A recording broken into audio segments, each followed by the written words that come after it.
فذكر إن نفعت الذكرى سيذكر من يخشى.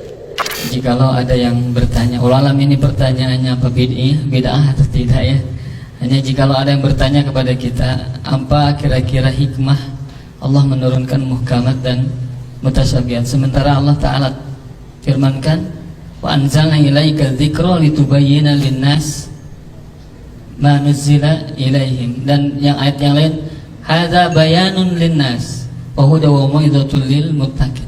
Kira-kira korelasi ayat itu kemudian hikmah adanya mutasyabihat itu seperti apa Ustaz? Jazakallahu khairan. Ujian. Ada yang mau mengikuti kebenaran atau tidak? Tidak. Allah Subhanahu wa taala tidak bertentangan dengan ayat tadi, karena semua telah dijelaskan oleh Rasulullah sallallahu alaihi wasallam. Ya, wa anzalna ilaika dzikra litubayyana lin-nas ma nuzila ilaihim wa la'allahum yatafakkarun. Ayat yang mulia ini menjelaskan kedudukan sunnah yang demikian tingginya. Karena sunnah dari satu sisi artinya sama dengan hadis.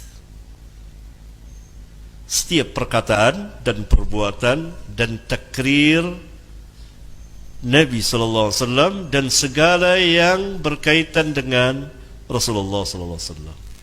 Tapi dari sisi lain, arti sunnah sesuai dengan arti lughah, bahasa.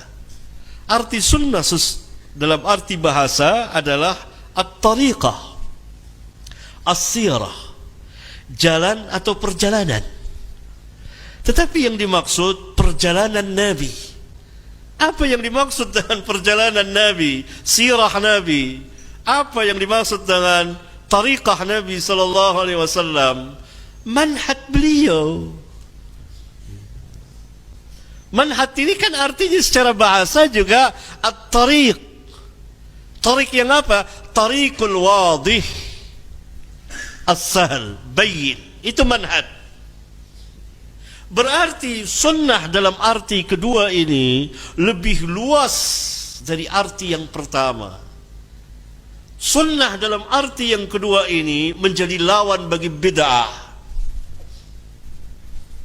Sunnah dalam arti yang kedua ini manhajur Rasul.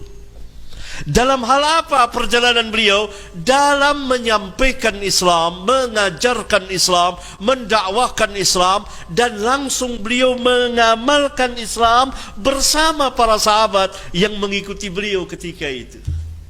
Oleh karena itu pada Hajjatul Wada, dan beliau merasa sudah dekat ajalnya, maka beliau memerintahkan kepada para sahabat, liyuballighi syahidu minkumul ghaib, menunjukkan bahwa beliau sangat percaya kepada para sahabat, bahwa pelanjut, orang-orang yang akan melanjutkan dakwah beliau adalah para sahabat ridwanullah alaihim jami'an.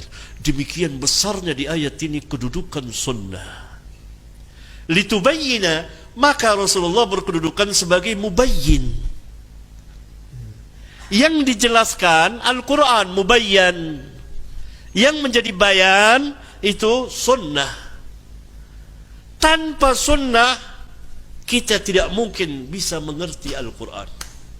Karena di akhir ayat Rabbuna katakan wala'allahum yatafakkarun, agar mereka berpikir, yakni mengerti.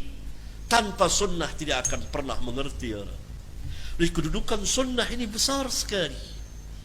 Dan hadis, kita tahu bahwa para ulama membagi hadis menjadi dua, sama dengan ayat Al-Quran. Ayat Al-Quran ada muhkamat, hunna ummul kitab, yakni aslul kitab, dan wa ukharu mutasyabihat, sedikit. Hadis, ulama mengatakan hadisul muhkam, hadis yang muhkam, yang tidak didapati dari hadis yang lain tanaqud secara zahir, ada kontradiksi umumnya hadis Rasulullah sallallahu alaihi wasallam yang sahih ya, yang sahih ini. Yang sah. Kalau yang dhaif kita tidak bicarakan, yang sah. Umumnya itu muhkam. Nah, sebagian hadis ada yang secara lahiriah itu terdapat kontradiksi dengan hadis yang lain. Maka ulama tidak menamakan mutasyabihat, tapi menamakan apa? Mukhtaliful hadis. Atau lamnya boleh difathah, mukhtalaful hadis. Hadis-hadis yang dianggap berselisih, terjadi kontradiksi, dan ini jumlahnya sedikit sekali. Dan para ulama telah mendudukannya. Mereka menempuh beberapa cara. Pertama, al-jam'u, dijama'. Kalau antum punya kitab Al-Imam Asy-Syafi'i dengan judul Mukhtaliful Hadis, antum bisa lihat bagaimana ulama mengkompromikan, menjama' antara satu hadis dengan hadis yang lain. Karena di dalam Islam tidak dikenal terjadinya kontradiksi, tidak mungkin. Tidak mungkin di dalam agama Islam terjadi kontradiksi, tidak mungkin. Allah telah menafikannya. Mana dalil? Firman Allah, afala yatadabbaruna al-Qur'an walau kana min 'indi ghairi Allah lawajadu fihi ikhtilafan katsira. Dinafikan di sini adanya kontradiksi. Tidak ada dalam agama Islam, tidak ada dalam Al-Quran, tidak ada dalam hadis yang menjadi dasar hukum Islam yang pertama dan kedua. Maka ulama menempuh al-jam'u. Kalau tidak mungkin, maka dicari an-nasikh wal mansukh, tarikh. Kalau tidak mungkin, maka ditarjih. Kalau tidak mungkin, maka ditawakufkan sementara waktu sampai nyata.